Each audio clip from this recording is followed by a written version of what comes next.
Why couldn't we get enough masks? Why couldn't we get enough ventilators? Why weren't there the perception that there weren't enough hospital beds? How come the morgues couldn't keep up? And so on and so on. How come we couldn't be prepared for this? And no matter how you look at it, at every area, it was a failure of government.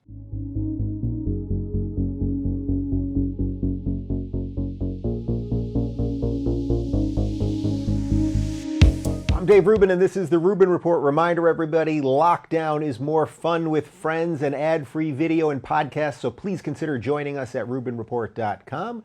And joining me today is the editorial director at the American Institute for Economic Research, Jeffrey Tucker. Welcome back to the Rubin Report. It's good to be here, Dave. Nice to see you again. Good to see you again. I'm sorry we're not doing this in person, but we are social distancing like everybody else. So I guess my first question to you is, well, just how you doing? How you doing in a time of social distancing and lockdown? Well, I'm going to give the same answer anybody would, which is I can't believe that this is the world we live in. I never would have imagined this even 3 weeks ago, but somehow we're faring. We're not starving. We're not dying. We're talking to people. And, you know, I wrote a book called The Market Loves You. And all I can say is the market, although bludgeoned and truncated and it's never been attacked like this before, maybe in the history of the world, it's still somehow working. So I'm very, very grateful for that. Yeah, that seems like the right start to this because throughout the last month or so, you're one of the few people, I would say, that is making some consistent sense to me, at least on Twitter. And I think you're a pretty great classical liberal thinker, which is why I wanted to have you here, because I want to talk about stimulus and I want to talk about markets and I want to talk about the Constitution and free speech and right to assembly and all of those things that I know you and I and my audience all love. So why don't we start with this, which is just going off what you just said there. We seem to be more resilient, perhaps, than we thought. I mean, I think if you had said to people 6 months ago, hey, do you know that in March and April you're going to be shut down, locked in your house, along with virtually the rest of the world for now going on 5 weeks, and it could be months after that, I think people would have thought, oh, there's going to be violence, oh, there's going to be looting, there's going to be crime, all of these things. And yet, as you started us with, we're doing okay. And the markets actually haven't completely tanked. We're going up and down, but everything is kind of working. Oh, Dave, I could tell you such inspiring stories. I just want to cry when I think about it. You know, when I go to the grocery store, which is, you know, one of the things you can do now, it's access to real life. And I go in there and I, first of all, make sure to thank every single worker there for all of that they're doing. But I like to talk to the managers about how they decide what they're going to do that day. You know, was there a run on chicken yesterday? What did you do about that? You know, was there a run on sausage? What did you do about the salads, you know, over here in the deli section? How are you getting toilet paper? How are you rationing it, given that there's restrictions on price movements? How has this changed your life? You know, and all I hear is stories of heroism and brilliance, and it's not just individual brilliance, it's institutional brilliance, and it's the brilliance of the market economy. It's still working despite everything, despite being clobbered in ways that were unimaginable just a few months ago. And if I can say so, Dave, this brings to mind a real paradox of the times we're living through right now. This shutdown has presumed the adaptability of society, you know, the capacity of society to make this radical turn, to go from one life to the other life, practically overnight, to adopt a seemingly impossible pose. And yet, the government edicts that have come down have presumed the impossibility of society to adapt to the presence of pandemic disease. You know, like we can adapt to is that adaptability? Do you think that adaptability is unique to capitalism because of the way it allows so many people to be in the market and innovate and move as things need to be moved? Yeah, embedded in the essence of a free society where people learn to be intelligent and learn to control their world, learn to cooperate with people and create these market signals that tell us about prices and interest and all these things. I think, at the end of this, if you're not a libertarian, you're not paying attention, because the market has worked, and brilliantly, and it's only not worked when it's been hobbled, and it has been hobbled. It was hobbled before this crisis, actually, and we can talk about all the specific ways in which that's true. I blame. I don't blame coronavirus for your suffering right now. I mean, virus has always been with us and always will be, and society had developed ways to deal with viruses. Medical professionals, especially, have learned how to deal with viruses, and it's a challenge for any society under any conditions. But what you want above all else is freedom and adaptability, and to decentralize decision making. In the U.S., Dave, for some reason, we took a completely different direction. Fortunately, we haven't shut down the stock market. We haven't shut down essential stores, and it's thanks to that we're eating today. That we're sleeping today, that we're able to get by. So it's not the government that we owe the fact that we're surviving through this. It's 100% the element of freedom that remains in the system. But Jeffrey, I keep reading all these brilliant think pieces saying how this shows the failure of libertarianism and limited government, because this, if ever, this is the moment we need big government to do things. And the very people who have been calling Trump Hitler for 4 years are now demanding that he do more with his power. Am I not understanding things properly? What am I missing here? Dave, I think you and I share the same frustration. The response of the left has been alarming to me to an extent that I find indescribable, because I think last time I was on your show, I myself was warning about the danger of the authoritarianism of Trump. And we can get to that. I think he's made some bad decisions here. And they stem from his... Let's explore all of it, for sure. Yeah, and they extend from his own nationalism and his own illiberalism, really, which I think is seriously problematic. But my God, day after day, to see these howling press people, like all have decided that the narrative is that Trump is some sort of Bastiat figure, who's just not doing anything, and that people are dying because of him. It's a real shock, and I don't want to say I'm grateful for him, because I think he's tremendous errors, but day to day, I'm sure you feel the same way. My God, if the Trump administration went along with what CNN, MSNBC, and the, I'm sorry to say, unspeakable New York Times, a venue that I've always adored and always read and always loved, and to see what they did, or what they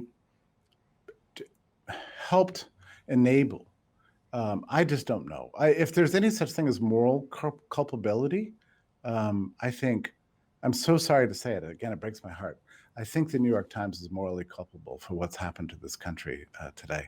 And I listened to the daily podcast, and I saw the hysteria being ramped up, and the demands for crackdowns, and the call for a medieval response to this, and the demands for, I don't know what you would call it, but fascist, communist, social distancing policies. And it's been grim and shocking. And you've been shocked. I've been shocked.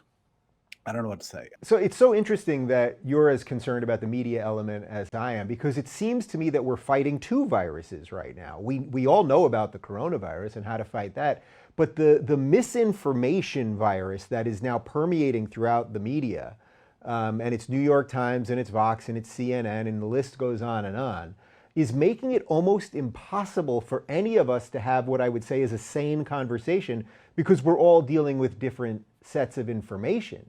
How concerned generally are you about that? Tremendously. I actually summarized this. We've all been talking to friends on WhatsApp, but I summarized it the other day that I really blame some hucksters, scientists, fake scientists, accompanied by trolling media, anti-Trump media, combined with a panicked political class. And it was a kind of a perfect storm. Those three elements came together and led to a level of wreckage that's unspeakable and unconscionable morally. And I have to tell you, because for years people have told me about the evil of the mainstream media, and I've never really wanted to go there. Like, I'm a big believer in press freedom, and I never wanted to be one of those people to trash the New York Times. And actually I love the New York Times. I always have, but I feel like I've gotten a real wake-up call here, a real shock. I don't know how you can be in the mainstream press today and be salivating over the clicks and the views and the amount of ad bias that they're generating from this, while watching freedom just go down the drain. It's been a shock to me. I just can't even describe to you how horrifying it's been to me. And I to tell you the truth, I've really turned it off. I've had to. Yeah, I think we know that people are turning it off in tremendous numbers and watching things like this instead. So as a liberty-minded person, as you said, if people don't come out of this more libertarian, something will have gone wrong. What are the proper approaches for a liberty-minded government? So say a libertarian or classical liberal set of ideas that could get us through something like this. What should we have done sort of at the beginning? What should we have done as we're going through it right now? And what should we be looking at for the future if you want to keep people as free as possible while also dealing with something that we've never dealt with before? Dave, if I were going to summarize my position in a sentence, it would be something like this. The medical professionals and the medical industry, free of all restrictions, should have been allowed to deal with this virus from the very beginning without the intervention of politicians. Period. I mean, that. So basically, just get rid of red tape. Just let them do their thing. No more regulations on experimental treatments. That kind of stuff. Yeah, and not only that, but if you think about it, Dave, a lot of this flattened the curve analysis that led to the crackdowns and the mandatory social distancing and the universal house imprisonment that we're dealing with right now was due to the perception that the medical industry was unscalable in the event of emergency. Now, that's very interesting. People need to be asking the question, if it's true, why was an industry unable to scale? Industries specialize in scaling. When people buy more of your product, as an industry, you're excited to offer more of that product or service to them. What makes the medical industry unique in that respect? Why couldn't we get enough masks? Why couldn't we get enough ventilators? Why weren't there the perception that there weren't enough hospital beds? How come the morgues couldn't keep up? And so on and so on. How come we couldn't be prepared for this? And no matter how you look at it, at every area, it was a failure of government. It was that the system was heavily regulated. The Strategic Medical Reserve disincentivized hospitals from gathering their own supplies. The tariffs on masks seriously inhibited, and this is very personal to me because I have friends in New York who are nurses and doctors who are sharing masks and they can't get enough, and the tariffs seriously injured that. And the hospitals didn't have enough supplies on hand because they assumed that it was all there. The federal government was putting it all together. But then, of course, they opened the warehouse and the HASH ventilators don't work. The supplies weren't there because they had previously been depleted. Every area, all you see is government irrationality, the inability of hospitals to scale, the panic of the political class to force everybody into their homes, which is definitely where you should not be. Whether you have respiratory disease, the answer is to get outside, as everybody understands. You don't want to put old people with young people because that causes endless amounts of infections. You actually want to isolate and separate the people who are vulnerable to this disease, which are the old and frail. And the last thing you want to do is close the schools, because COVID, as we know now, is actually not fatal for young, healthy people. So at every single area, Dave, the government has done the wrong thing. And I don't know how long or how detailed we want to get here, but the testing fiasco was the great, I would say, beginning of all this stuff, because China had already gone through a trial run of this stuff. We had this benefit of this. We saw this coming. And the CDC and the FDA stopped, and this is a matter of record, really stopped private researchers from developing the test and distributing the test from the very beginning of this crisis. So that was a catastrophic thing. And that led to what I've called, pardon me, an epistemic crisis. We didn't know. We didn't know who had it, whether I had it, whether you had it, what we should do about it, how it was transmitted, who was vulnerable to the fatalities, what the case fatality rate is. We didn't know anything. So we replaced knowledge that we could have used with power and panic. And here we are today. So is one of the inherent problems that we have fighting the bad ideas that would encroach on our rights, that even if you lay out to people, well, here's all the things that government has done wrong all the way, and here's why it can never work properly, that they always say, well, that just means we need more government. That just means we need to give it more money so it can be bigger, so that we can put more studies out there to make sure it knows how to do these things. And that answer always sort of sounds easy and right for people that aren't really thinking. It's much harder to say to people, oh, the government actually should have been scaled way back on this, so we could have let the professionals deal with it. That sort of sounds scary to people, especially at a time right now where we feel like the future is just up in the air right now. Yeah, I think this speaks to a little bit of something, a principle that's animated your career and your life, which you had a passion some years ago, a realization that people don't appreciate freedom. They don't have confidence in freedom, that freedom was being attacked fundamentally and philosophically by both the left and on the right too.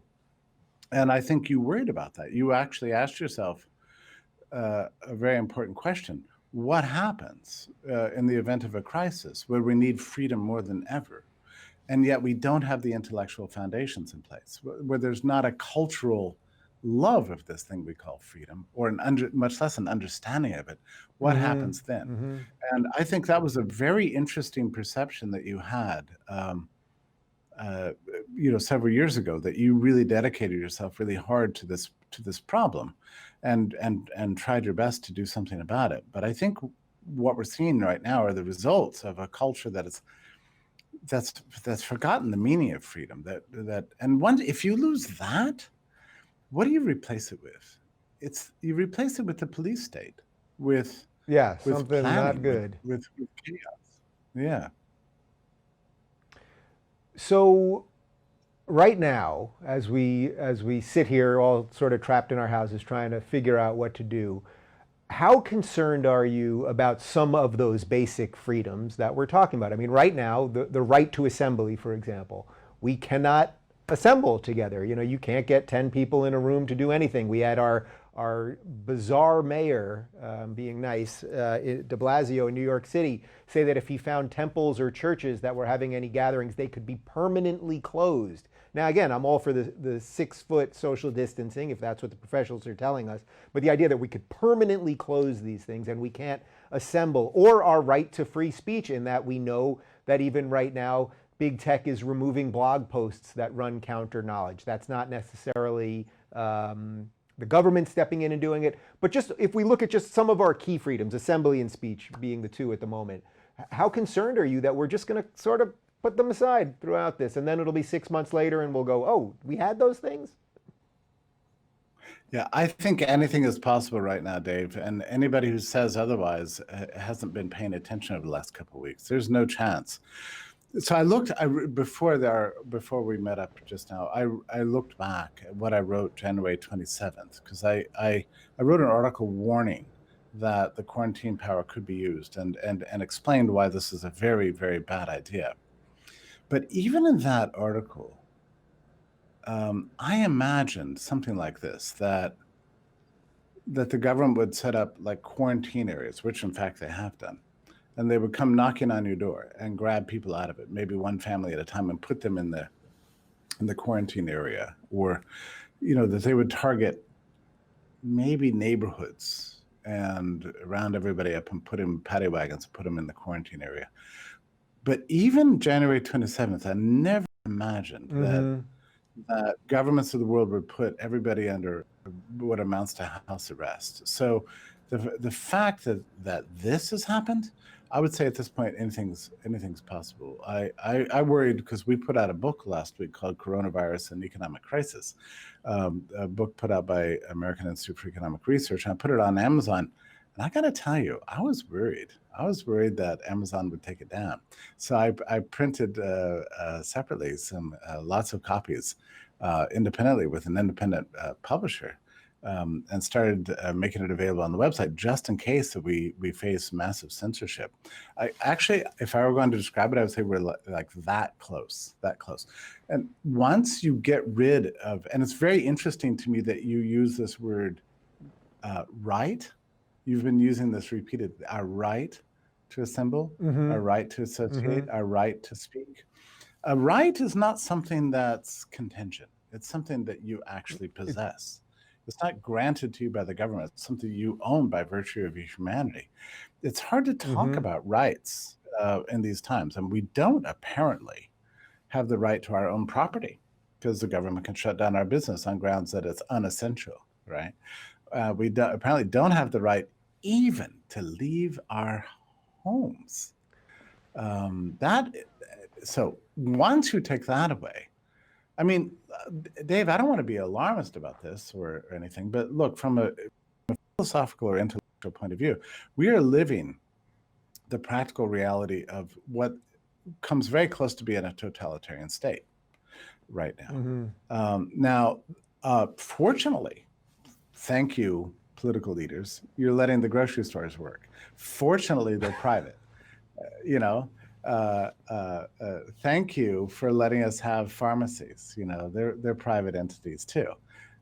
So we're grateful for the little bit of private markets that are left. But the attack on everybody else and the attack on our rights is shocking, and it's the social consequences of this are unspeakable, really. I mean, people are not going to comply. They're not complying now.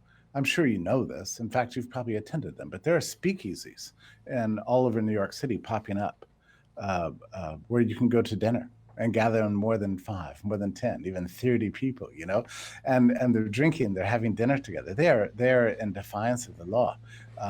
Friends of mine in Manhattan sit in their penthouses and every night after nightfall, people rush out into the streets with noisemakers, just to illustrate that they believe in freedom, And for God's sake, do we not believe in freedom anymore? The politicians presume that we're like pieces on a chessboard that can just move around, but you know what? It's not true. That is not the human mind. We are not inanimate objects. We are not birds in cages. We will live free, one way or the other. So what would you say? So of course I'm with you, but what would you say to the people that would say, but all of those people, your friends that are going out onto the streets at night and the people that are getting together at speakeasies and going out more than they have to go out and the rest of it and exercising their rights and freedom, that those are the people who are going to keep this thing spreading because people don't know when to rein in their own personal responsibility and do something so that society doesn't crumble, something like that. Well, I'd say that at the height of the Enlightenment, where we discovered this idea of human freedom, there was also disease. We didn't have very clean water. There were annual viruses that came along and killed people, and there were pandemics and so on. But they still somehow came to believe that human beings have the right to speak and associate and trade, and we work around it. And part of the belief in freedom is the confidence that society has the intelligence to deal with things like viruses that come along, and the existence of disease does not disable the whole of modernity. It just doesn't. We can't think this way. Modernity was forced at a time when there were diseases, and even back to the Black Death in Venice, and in the 13th century, when there was still dangerous, they still kept trade going. There was some towns would come up with the restrictions and that sort of thing, but the idea of violating people's rights, fundamental rights to live and choose and speak and everything, was even unthinkable 500 years ago. I mean, our response we've done here is pre-modern, it's medieval, it's 11th and 12th century style stuff, except with 21st century technology. And we're not responding to these things scientifically, even the slightest bit.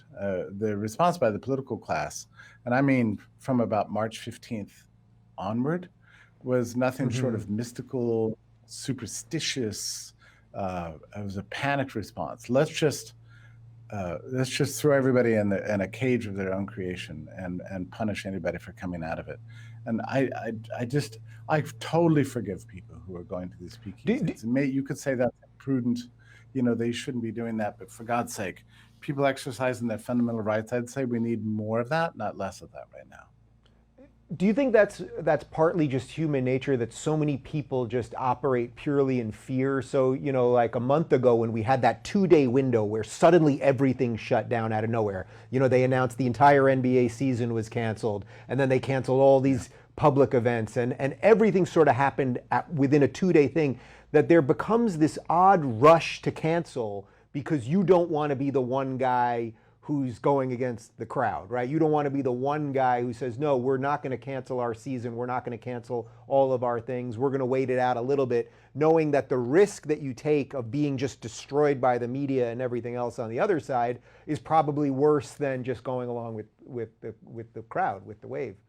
Yeah, I understand your point. I have my doubts that there was any public support for this actually at all. Now, it's entirely up to private venues whether or not they want to have these gatherings or accept the liability associated with NBA games or South by Southwest, and that sort of thing. South by Southwest didn't choose to cancel that conference. That was a governmental decision. So I'm looking at this, and I'm not saying whether that was maybe South by Southwest should have canceled. I don't know. I think about this a lot. I'm not actually sure about that because that's mostly all young people there who are actually not in any great danger from COVID. So I'm not sure about that, and it's hard to do counterfactuals here. But this much, Dave, I know, and I think you know too. Politicians, by which I mean governors, mayors, senators and congressmen and so on, are not owners of anything. Their main job is to get elected again. That's it. So they don't really have a financial or economic stake. They don't have skin in the game apart from the desire to get voters to vote for them again. And there was a sudden panic on the part of political leaders at all levels, really, that if anybody died while they were in office, that they would somehow be blamed for this, unless they just bludgeoned people, and ruined people's lives. So they somehow believed there was less risk to steal people's property and arrest people in their homes than it was to be blamed for public death, and that gets us back to a problem that began this discussion: the role of the media here. Because what they're really fearing ultimately is this cancel culture, the Twitter mobs and the New York Times editorial page and the media culture that's lost all rationality and clarity. They're afraid of being denounced and dragged through the mud and drawn and quartered and so on by the press. So I ultimately doesn't that feel like really a perfect storm to you? Doesn't that feel like a perfect storm of just of the end of the media that we've all been seeing? And as you said before, you didn't even want to see it, but that so many of us have seen the end of mainstream media. We've watched our academic and political institutions crumble. And then something like this comes in and just takes the last remaining foundation of it and then adds fear to it. And you take just fearful people who don't even understand what their rights are, as you alluded to earlier. Right. And then you really have the perfect storm to control everybody. No, I like this phrase, the perfect storm, and I think it's the best description to explain what's happened to us, really. It wasn't really a conspiracy, and from the top. But of course, there's conspiracy theories, and like we'll never stop them. They've been generated by the day, and in fact, I totally forgive that. People want to understand what has happened to their freedoms, what's happened to their rights, why did the world go dark suddenly, and people assume there's some central plan. I don't believe that, actually. I think it's just this Yeah. combination of factors. And I've been wanting to kind of write about this for a while, but yeah, it is a perfect storm. It was a howling media, panicked politicians, um, and just this onslaught, combined with a lack of information, what I've described as an epidemic crisis that led to a complete panic. But we're going to be spending the next 10 years trying to figure this out. Like exactly how did this happen? Let me just draw attention to one thing, Dave, and I'm not sure you're really with me on this New York Times that I'm a part of. Probably you're not. You left it long ago, but I have been listening to the New York Times daily, for a long time, and I'm an admirer. I'm friends with Michael Barbaro, and I think these reporters are fantastic, and I want this to be a good paper, but I'm not. Of course, I want it to be too.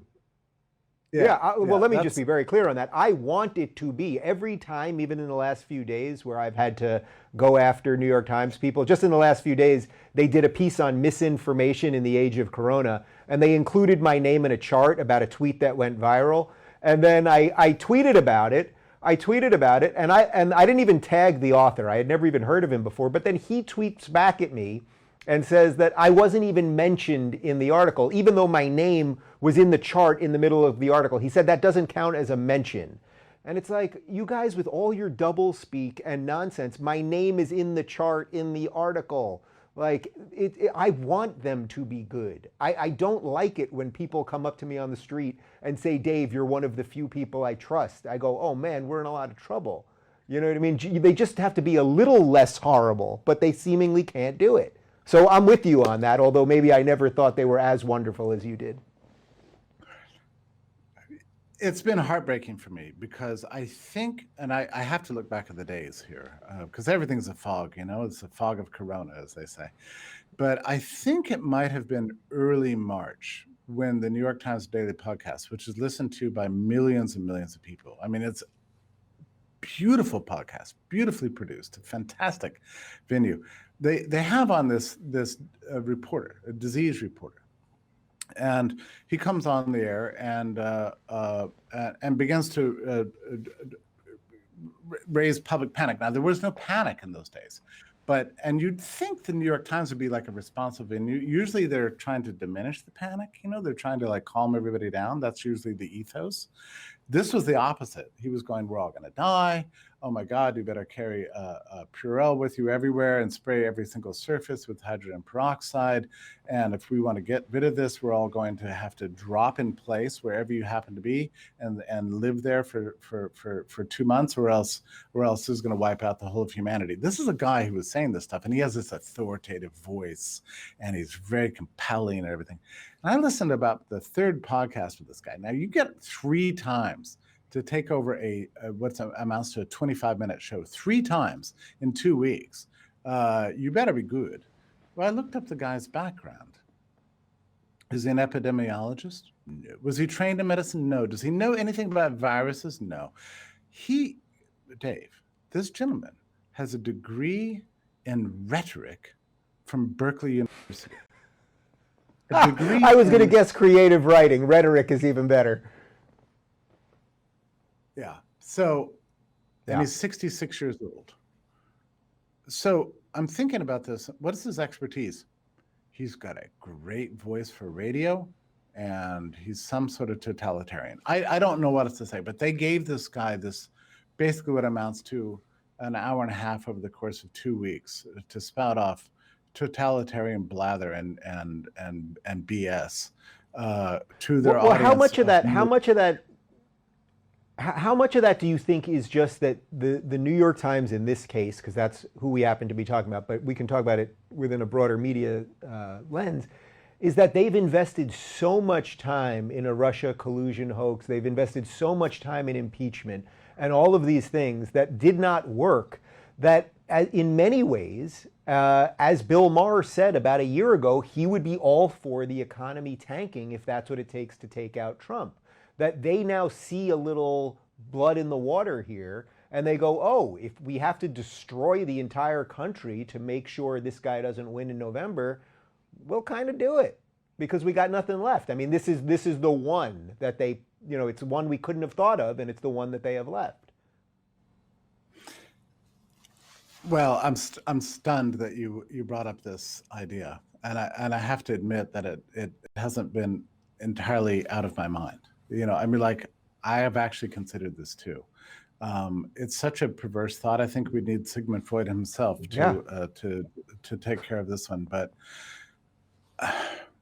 the timing is very interesting. I mean, we had the Russia thing, then we had the Ukraine impeachment thing. We have the daily fanaticism, apparently the tireless fanaticism. I don't know what else to call it. To every single day run 18 articles accusing Trump of ghastly pathology, and anybody who supports him as being just vermin who needs to be exterminated. I mean, that's been the ethos for the New York Times, with very, very few exceptions. There are a few exceptions, but that's been the ethos. So I wonder sometimes too, if that explains, maybe that doesn't explain everything that's happened to us, but it explains this strange lust that the lust. we had in the early days. Yeah, this burning passion, like irrational desire to bring the economy down, to accuse Trump of something, to like in Batman, it's like some people just want to see the world burn. You know that line? Mm-hmm. I love that line from the Joker. That's Heath Ledger's Joker. Yeah. Yeah. So I've thought of this too, and it's an extremely disturbing thought because, well, let's just say when they, if they imagined that this was just going to be a political thing to take down Trump, what they've done is they've dismantled civilization, however temporarily, itself. And I don't think anybody could have imagined this. And I've not talked to Michael about this since then. I hope I would love to meet up with him because I think he's a dear man and very charming.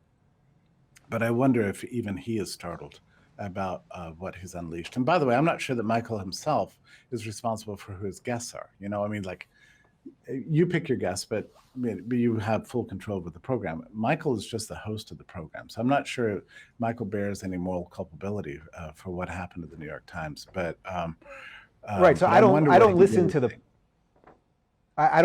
podcast, but it's sort of like, if you think about it, it's a New York Times podcast. We hate Trump. We've tried to get Trump every other way. Why not bring on someone that, as you said, is not a medical expert or anything else, but a language expert? Let's make everyone crazy because that fits everything else we're doing. But I wanted to jump to something that you said before, because I think this is really interesting. You said, I don't like dealing in counterfactuals. And I think one part of this is how hindsight is 20/20, and everyone pretends to be an expert today when they were ignoring things way back when. So I checked, and there was no mention of coronavirus at any of the Democratic debates until the last one that they had, which was only Bernie and Biden alone on March 25th. And that's when coronavirus was brought up and there was no audience and everything else. They had debates on February 7th, February 19th, and February 25th.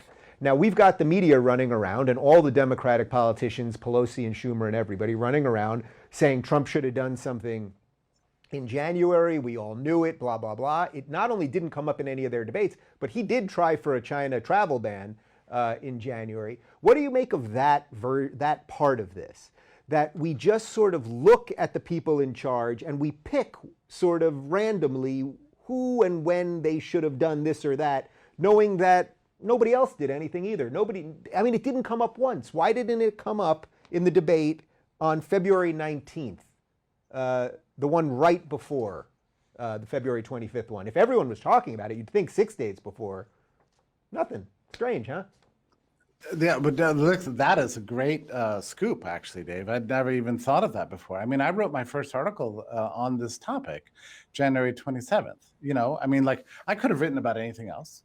But I was watching what was going on in China. I knew that quarantines might be coming, so I decided to lean in, and I discussed this in great detail, actually, in January 27th. And the idea that this wouldn't even be brought up 2 weeks later, 2.5 weeks later, 3 weeks later, in Democratic debate is actually, that's extremely telling. And everybody looks back at Trump and says, "Oh, you're an idiot. You didn't prepare properly for this." So, yeah. So they have this hindsight thing, and which is fine. I mean, like, we're not omniscient figures, right? We don't know what's going. We're all. Russ Dutot wrote this beautiful article again in the New York Times today. So they run good stuff. Beautiful article about how few people really are experts about this at all. But you would think that early on that they would have consulted. This is what bothers me most about this, and then it just drives me crazy, actually. That once they realized that coronavirus was a thing, why weren't they calling epidemiologists and experts and medical professionals and people with specializations in dealing pandemic diseases and asking them what they think? Why weren't they calling John Oneidas or Newt Witkowski, from Rockefeller University?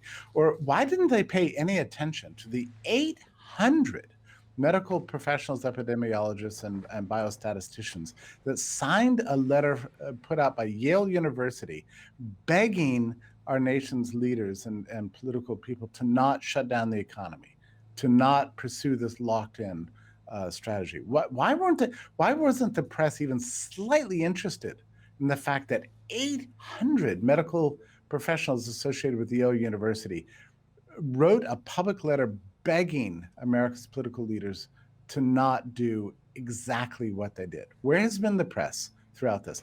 Why has it been you, Reason Magazine, American Institute for Economic Research, and just a handful of other venues that have been left to report what medical professionals are saying?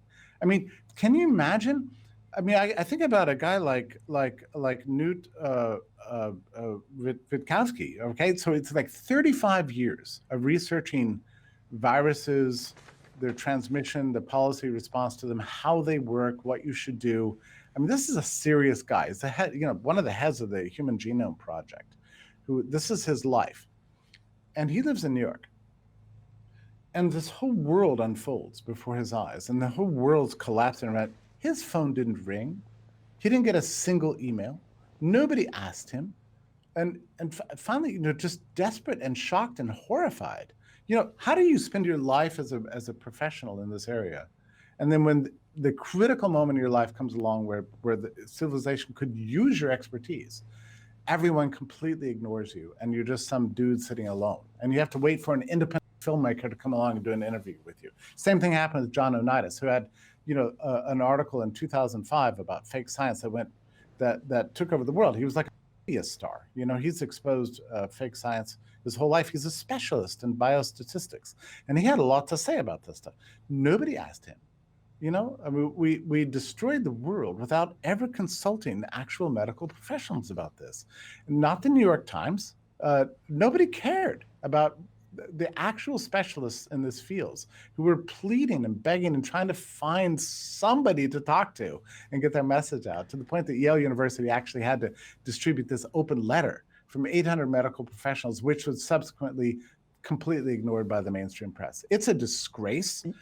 We're going to be dealing with this for years. And I think that there's going to be hell to pay on the part of the mainstream press for what they've done to the world, the missed opportunities, the morally egregious abuse of their power over the public mind in the last month. It sickens me more than anything I've seen in my life. And I like a free press. I believe in press freedom. I believe in all these things. I think it can and does work. But this is an abuse to cheer on the end of our rights and liberties like this, and so cavalierly. And if you're right, as you are just asking the questions, and I'm asking the questions too, was this all driven by a pathological hatred of Trump? Is this it? Is that what drove it all? I don't know.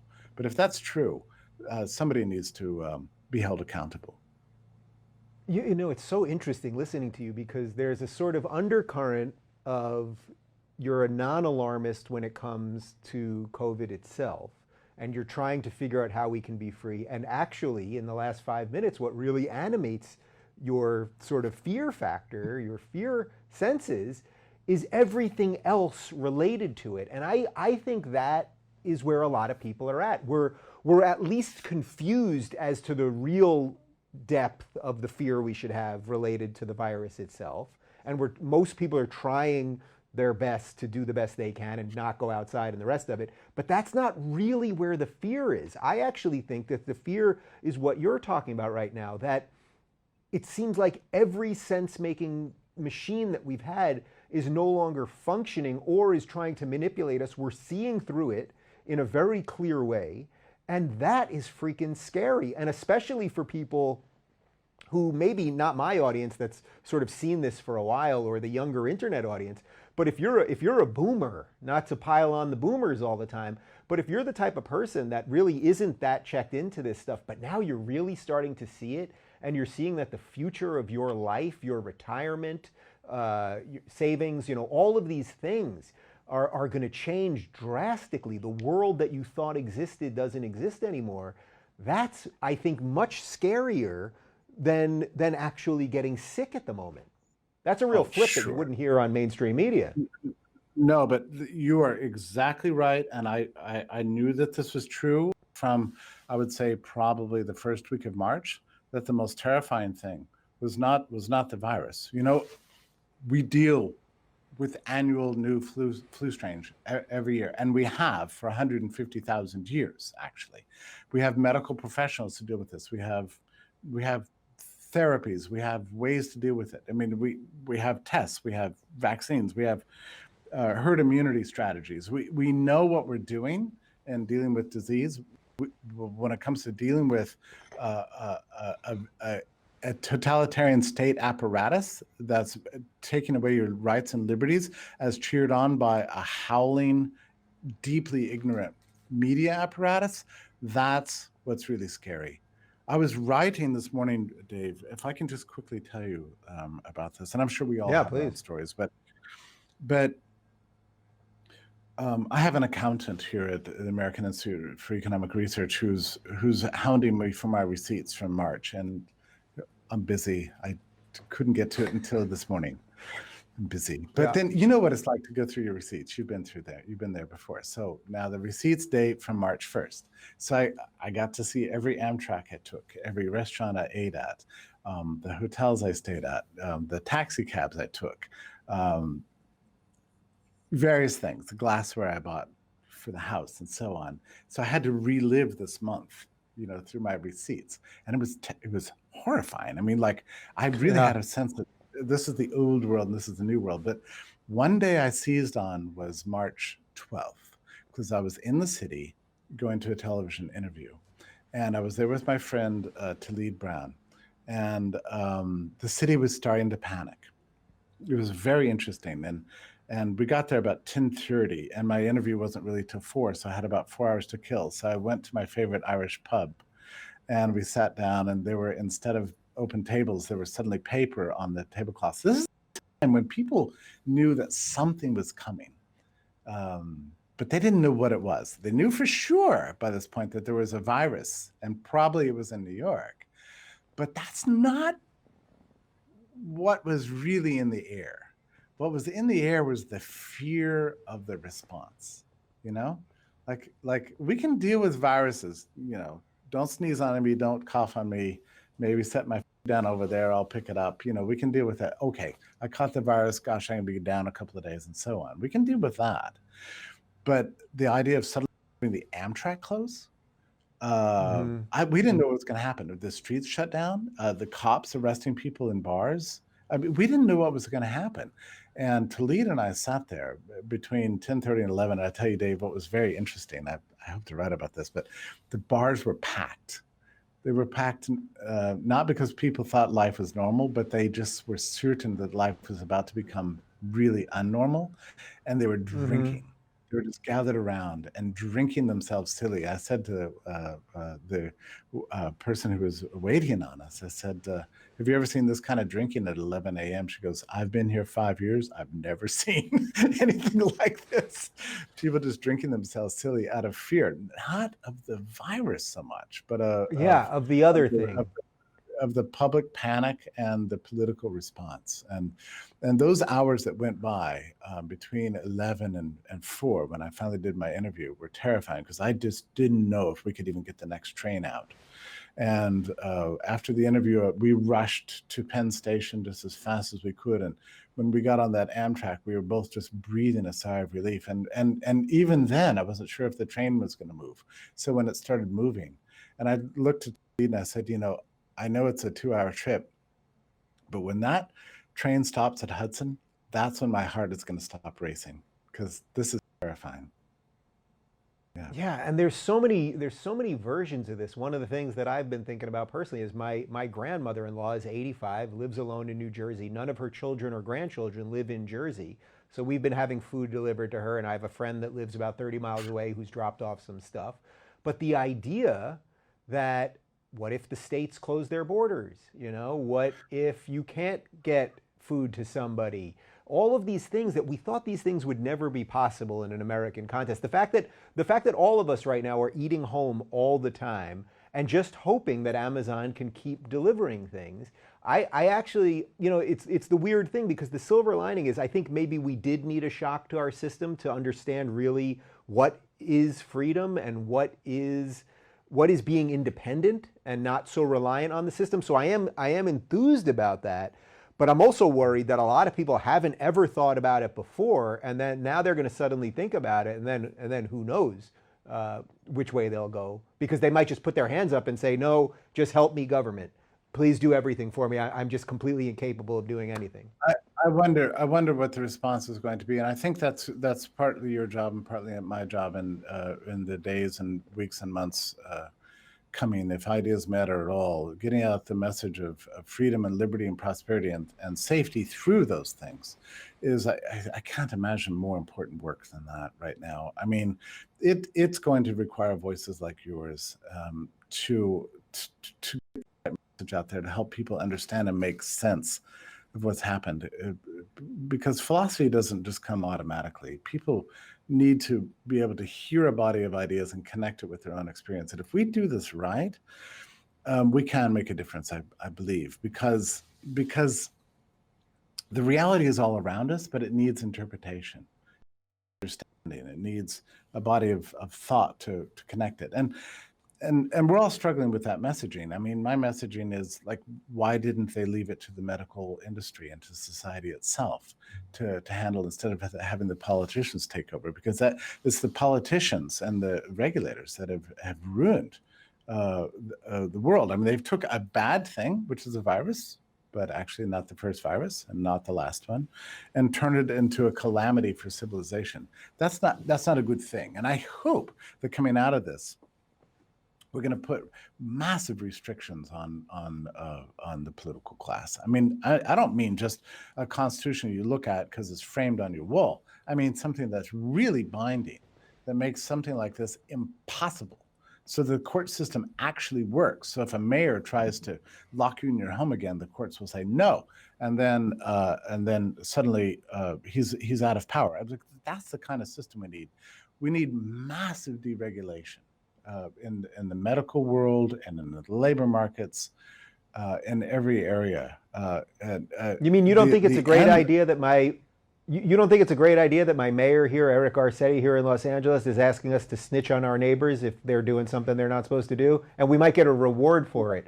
You think that's a problem? My dog Clyde and I, we've been out taking walks and we're hunting down people because we're trying to get some of that reward money. Is that a problem?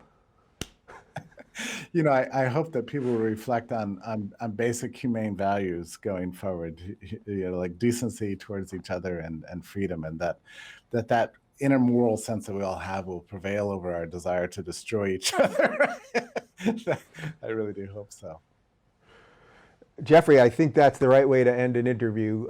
You truly are one of like the clear, sane voices, and I think it's really shining right now. So I'm thrilled that I can help amplify you at a time like this, and just stay safe and sane. And I look forward to actually doing this in studio, hopefully in the not too distant future. And then we'll go to a bar at 11 a.m. and get wasted and commiserate over, the rights that we lost. How does that sound? That sounds great, Dave, and it's wonderful to count you as a friend. We all need each other right now, both friendship, but also philosophical allies. Let's go forward here with moral conviction and intellectual integrity, and ignore the chaos around us, and just do what we know is right. I think that's the best hope we have. And that is how you end an interview. If you're looking for more honest and thoughtful conversations about politics instead of nonstop yelling, check out our politics playlist. And if you want to watch full interviews on a variety of topics, watch our full episode playlist all right over here. And to get notified of all future videos, be sure to subscribe and click the notification bell.